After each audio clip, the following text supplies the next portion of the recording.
Namamsi. My name is Shubha and you are watching Tattvam channel. This is the 14th video in the Varnamala series. In this series, I teach how to pronounce Sanskritam sounds correctly. Apart from that, I also teach how to read and write the Devanagari script and also give lot of fascinating information about the Sanskritam sounds. So please do subscribe to Tattvam YouTube channel and click the bell icon so that you don't miss any of these informative and interesting videos. In this video, we will look at what are Yamavarna. In Sanskritam, there are 59 alphabets. In the next video, we will do a detailed counting of the alphabets and we'll see how we arrive at these numbers. So in Sanskritam, there are 59 alphabets. But in Paniniya Shiksha, Maharshi Panini has mentioned that there are 63 or 64 alphabets in Sanskritam. The third shloka in the Paniniya Shiksha goes like this: Trishashtish chatushashtirva varnaha shambhumate mataha prakrite samskrite chapi swayam prokta swayam bhuva. We will look at what Maharshi Panini is telling through this shloka. So he says Trishashtihi, that is 63, or Chatushashtihi, 64 Varnaha, alphabets are there. Shambhu Mate Mataha. Shambhu was a grammarian who existed even before Panini. So Panini is quoting him in the Paniniya Shiksha work. And Prakrite Samskrite Cha Api. Here, Prakritam refers to Vedas. So, he is referring to the Vedic Samskritam. And Samskritam, with that, he is referring to the Laukika Samskritam. Please note that Laukika Samskritam and Vedic Samskritam are not two separate languages. They are Samskritam only. Only thing is, certain usages are present only in the Vedas. That is, both Laukika Samskritam and Vedika Samskritam are nothing but Samskritam only. So in this shloka, Panini says, if we take into consideration both the Vedika part and the Laukika part, then we have 63 or 64 alphabets in Sanskritam. But when we count, we get 59 alphabets. How come? What are these 4 extra alphabets?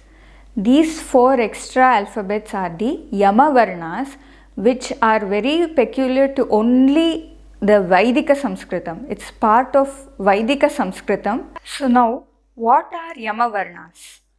The Yamavarnas are these 4 alphabets. K, K, G, G.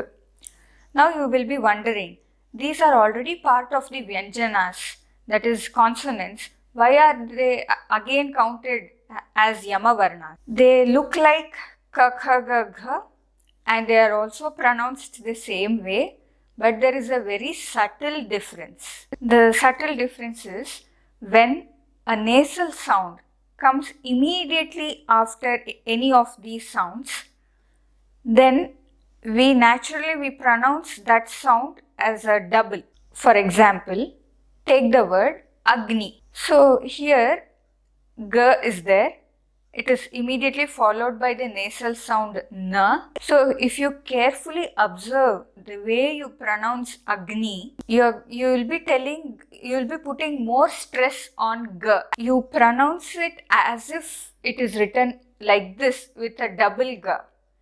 But we write only one G, but while pronouncing, we pronounce as if 2 Gs are written and it's written like this. So this extra G, which we don't write but we pronounce, that is the Yamavarna. In Vedika Samskritam, this is also counted. Some examples of words with Yamavarnas are Paliknihi, Chaknatuhu, Jagmatuhu, Jagnatuhu. These are all Vedika words. If you are learning the Vedas and you are reading some book with the Vedic Sanskritam, then you might see these words are written like this there is a Chandra Bindu on top.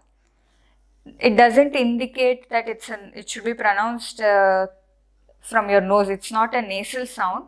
Understand that it is a Yamavarna which is being represented like this. I seriously admire the observing ability of our ancient Indians, how they observe such subtle things.